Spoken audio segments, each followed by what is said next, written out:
Minister of State for Petroleum Resources says he will ensure completion of ongoing construction of the 68.5 billion naira Nigerian Upstream Petroleum Regulatory Commission barrel building without hitches. And oil, and so having a very conducive environment for them to work, cannot be overemphasized. I was earlier briefed by the Commission's chief executive, but I chose to come here today to see things for myself. And I've been here, we've been briefed by Julius Berger, the contractor, and they raised a few concerns. We're going to work towards addressing those concerns. And we believe that when this building is completed, to whom much will be expected. They are already doing so much, from the brief we got. That's by the very difficult working environment. They have, we're told that they have surpassed, their projections financially, for the country as at the end of the second quarter. And he has also said, here you can ask him, he said they are going to also surpass the projections for the year 2023, which they did last year. The minister made this known while meeting with the management and staff of the Nigerian Upstream Petroleum Regulatory Commission at its temporary headquarters in Abuja. He said he would intervene to resolve challenges that may be experienced with the ongoing building construction. To optimize productivity, you need to be in this condition. Many sad they are still in a temporary building. I think that was why the minister then, when Heineken Lokpobiri brought this matter to the council, then he was the DPR to build this headquarters building. I thought that by then would have been completed, but Mappy told them that it has gotten to 11th floor, and so which means they were making steady progress. And I'm here, to see the staff.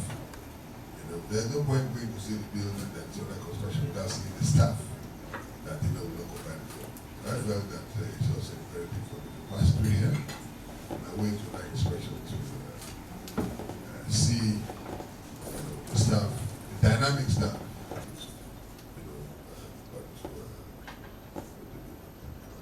So today is not for playing of talk. I've been briefed most of the things that the Commission you see the Commission Chief Executive said today. I think they got briefed before. I don't think private here we have discussed some of these issues. The challenges that you have will be mine.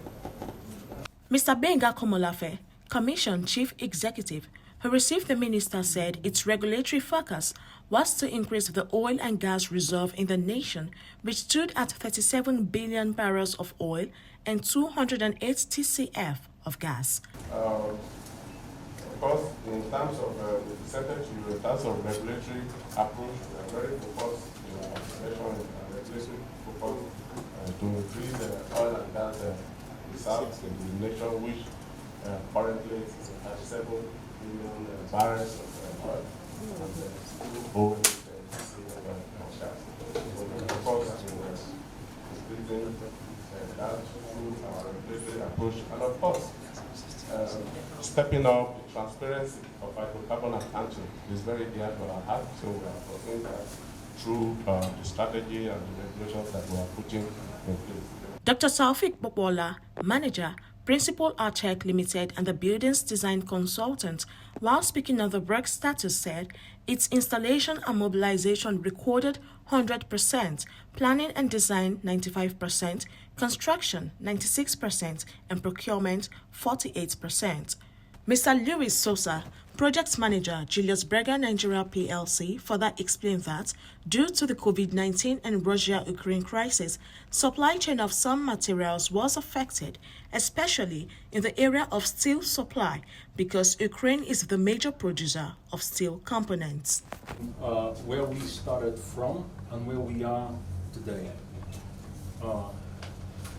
Okay, so I divided this presentation into 3 topics, which is basically an overview of the technical information and progress, the present status of construction that has already been discussed by Dr. Popola, and the challenges which also has been dealt with by Arctic, but we can also discuss this in briefly. Sorry, sir, I'm glad I